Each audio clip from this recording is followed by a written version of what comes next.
So let's talk about youth as leaders.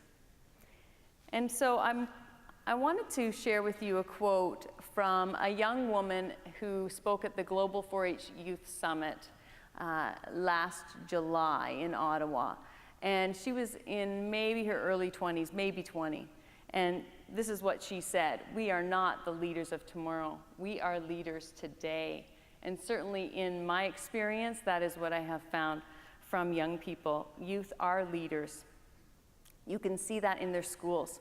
They're on student councils, they're organizing events, they're captains of teams, they're members of advisory committees, and this is leadership. People follow them. And so if you have youth and young adults in your workplace and in your community, don't wait to recognize them. Sometimes when we're young especially, and for some of us when we're older, we don't recognize our skills. And so it takes someone older than us to say, "Hey, I think you'd be really good at this." So the way I see it, positive youth leaders are grown like a seed. They need to be cared for and nurtured in order to grow into that amazing plant that they were meant to be. And leadership is really about helping people develop skills that they don't know that they really have. So one thing 4-H teaches is responsibility. And one of the things in my career I've noticed is that we kind of want to give youth responsibility and those young go-getters in our companies, but we're a little bit afraid. And so the number one reason that I hear that we don't give youth responsibility from some 4-H leaders: it's faster if we do it ourselves. Hands up if you've ever said that out loud or just in your head. Yeah. And it's true. It is faster. We know how it should be done, and we know how to do it right. And it's faster because intentional mentoring is time-consuming and sometimes a bit uncomfortable.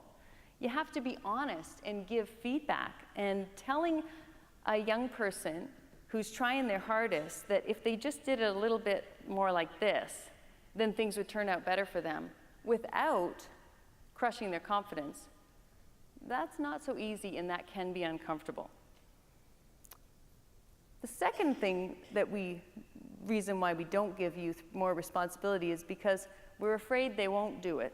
But actually, we're afraid that they won't do it the way it should be done. The third reason why we don't give real responsibility is because we doubt our own skills. And this is intimidating.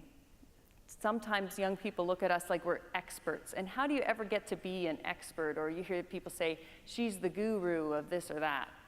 I don't know. But if we mess up and our mentee notices, then we might lose some credibility. We might lose our ability to influence them in the future, or they might decide that they don't want us as their mentor. So it is a little bit risky when you pass on responsibility. But remember this: if we just keep doing all of these things at work and in community ourselves, and we don't pass on our knowledge, then we may just burn out.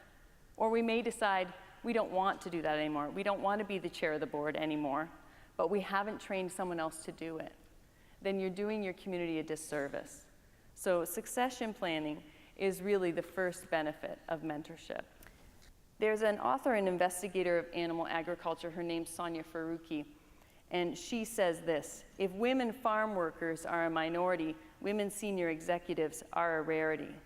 So if you find yourself in an executive level, then I think as a woman, it behoves you to share your success with others, like a lot of the women we are going to hear here. So the magic of mentorship really is in the partnership. The approach is around equality and sharing. And sometimes in my role, people come to me for advice. And in those conversations, while we're exploring our options, I want to make sure that I honor their experiences and that I share some of mine, because younger people teach me things every day. So there's lots of opportunities and ways you could do this, and this is just a really short list. You know, there's the Supporting Advancement of Women in Ag, the Canadian Agricultural Human Resource Council, there's YPARD, If you're under 30, this is a really interesting young professionals for agricultural development. That has a little bit of an international feel to it. So however you want to engage, either as a mentor or a mentee, I would encourage you to do that. There's just so many benefits and so much learning. You could also join a board. Boards need women's voices, as we heard earlier today, and youth's voices. Mentorship is one way to advance women in agriculture, and as the video encourages us to do, let's do our utmost to lead. Let's do our best to learn and do right in our community, because I believe you will see the benefits for young people, for yourself, and the whole community. Thank you.